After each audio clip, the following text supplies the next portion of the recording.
One afternoon, Mavis was bringing a load of stone down from the quarry.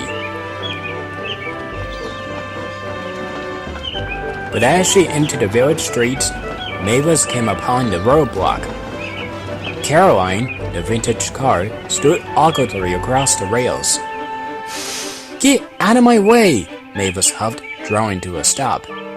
"Oh, I am sorry, dearie," moaned Caroline. "My old engine agrees with hot days like these." "Well, kindly overheat somewhere out of my way," snapped Mavis. Caroline gave a sad sigh as her owner and the nearby loco pushed her clear of the rails. The poor car looked depressed. Mavis regretted her harsh tone. "I'm sorry. It's just Percy wouldn't let me hear the end of it if I was late," she apologized. "I'm sure you'll feel better soon," she added hastily. But Caroline just sighed. "I'm just not as young as I once was." Mavis felt sorry for her as she scampered away. At the yard, she met Toby, to whom she explained the entire ordeal. "The poor thing looks distraught," Mavis sighed. "If only her owner would sort her engine out." "I've noticed a change in her myself," confessed Toby. "Her engine could be tuned up quite easily, no doubt, but I fancy her owner isn't aware of that." "What a pity!" cried Mavis. "Oh, I do wish I could cheer her up somehow. It's the least I can do for being so rotten." "It would be a great kindness," agreed Toby, "but I'm not sure what could be done."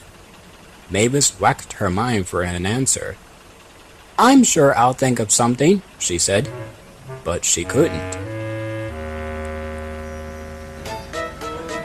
For several days, nothing came to mind. Until at last one day, several weeks later. "Perhaps that could work," Mavis mused. "It's at least worth a try." Late one afternoon, a few days later, Mavis was bringing another loaded train down. At the village, she saw Caroline, who looked as depressed as before. Mavis started through the village as usual, until suddenly, "Oh dear!" she wailed. "Oh, I don't feel well at all." She drew to a halt, calling aloud. "Oh, I've blown the fuse! Fiddlesticks! Fudge even!" "You seem fine to me," muttered her driver. "Oh dear!" called Caroline from nearby. "You poor thing!" "Caroline!" cried Mavis, acting as surprised as she could. "I hadn't seen you there." "Oh, perhaps you could help me?" Caroline was confused. "Me? Help you? I'm afraid I don't see how." "Toby needs to come up and collect the workman," explained Mavis quickly. "But I'm in the way. If you send the word back, he can come and move me. You'd send the word much faster than my driver or guard." The plan was far from ideal. Mavis was aware of its many faults. However, Caroline seemed quite convinced. "Don't you worry, dearie," she called. "I may not be worth much, but I can certainly aid a friend."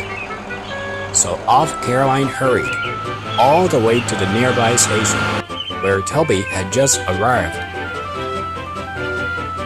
Caroline, after catching her breath, quickly explained the crisis. Once she had finished, Toby set off to collect Mavis. He brought her back to the stone-cutting yard.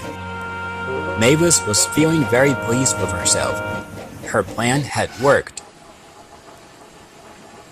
But her face suddenly fell when she saw a familiar figure nearby. "What's all this, then?" asked Sir Topham-Hatt sternly. Mavis was very flustered. "Oh, I was on my way to a meeting with your owner," explained Sir Topham-Hatt. "I hadn't expected to tell him about his own engine feigning an illness." "Oh, but..." "However," Sir Topham-Hatt continued, "Toby here tells me you've been very concerned about old Caroline. Taking that into account, and being sure that this sort of event will not repeat itself, I can perhaps overlook at it just this once." "Oh, yes, sir, of course, sir," blurted Mavis. Her face was as bright scarlet. Sir Topham had turned and walked away. Toby chuckled quietly. "It was an interesting method, but I fancy you've cheered someone up." Toby was right. Caroline felt rejuvenated. "I feel like a young car again," she told Mavis when they next met. "Master gave my engine a proper overhaul for being so useful. Thank you ever so," she added quietly. "Where are you?" Caroline winked. "You can't fool me that easily, youngster." Mavis grinned bashfully. "Our little secret," she smiled as the two giggled happily.